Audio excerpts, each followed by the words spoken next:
Graça e paz sobre a tua vida, mais uma reflexão, mais um tempo para repensarmos nossas vidas diante de nosso Deus.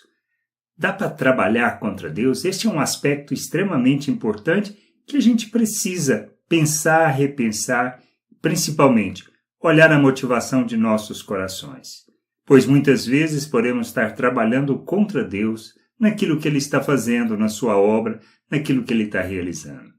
Que a gente possa crescer, amadurecer, compreender e entender estas coisas e nos sujeitarmos à vontade de nosso Deus.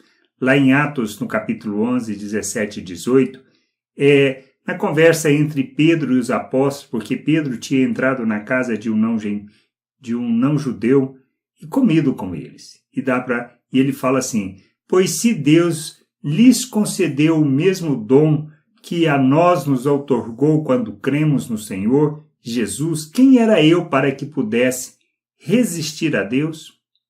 E ouvindo eles estas coisas, apaziguaram e glorificaram a Deus, dizendo, logo também aos gentios foi Deus concedido o arrependimento para a vida.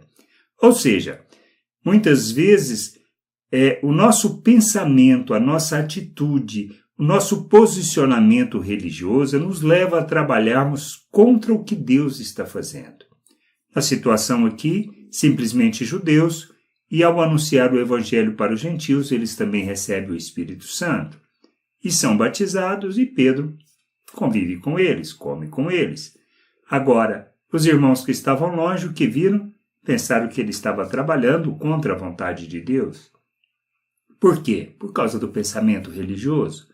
Nós fazemos isso muitas vezes, por isso nós precisamos parar sempre, pensar, ver a motivação do nosso coração, pois precisamos entender tudo que nós fazemos, tudo que nós pensamos ou todas as nossas atitudes, elas devem ser julgadas à luz daquilo que fala a palavra, no sentido não de atender às nossas expectativas, mas olharmos na perspectiva de Deus.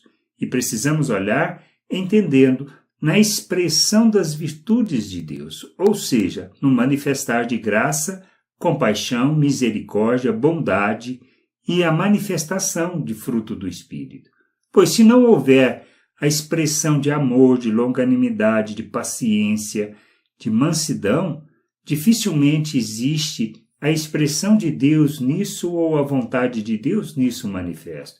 Se é para defender um posicionamento, uma doutrina, uma maneira de pensar religiosa, que faz parte da nossa tradição religiosa, isso não tem nada a ver com Deus. Precisamos parar e repensar estas coisas. Não é questão de fazer ou não fazer, mas tudo que irá opor no sentido de não levar as pessoas ao conhecimento de Deus, devemos repensar, devemos rejeitar, pois não tem nada a ver com o Pai, não tem nada a ver com sua vontade. Nós precisamos crescer, amadurecer, compreender a vontade de Deus e sermos expressão dessa vontade. Somos chamados para um evangelho, para o revelar das boas novas, para manifestar o reino, para sermos como Cristo, no sentido de expressarmos quem Ele é. Nós fomos chamados por Deus, tirados das trevas, levados para a luz, para o seu reino. Feito uma nova criatura, recebemos um novo coração, recebemos da vida de Deus. Para quê? Para vivermos segundo a nossa vontade? Não. Para vivermos segundo as nossas expectativas? Não. Precisamos entender isso. Fomos chamados para vivermos a vontade de Deus, expressando essa vontade ao mundo. Não existe outra maneira de vivermos. Por isso precisamos entender que temos que revelar Cristo através de nossas vidas. E tudo que implica em não revelar Cristo não faz parte da vontade de Deus e nem de seu querer, mesmo que quebre nossas tradições religiosas. Por isso a gente precisa entender. Estamos aqui para acolher as pessoas, para receber, para mostrar e revelar o reino de Deus a todos, ou seja, mostrarmos Deus ao mundo.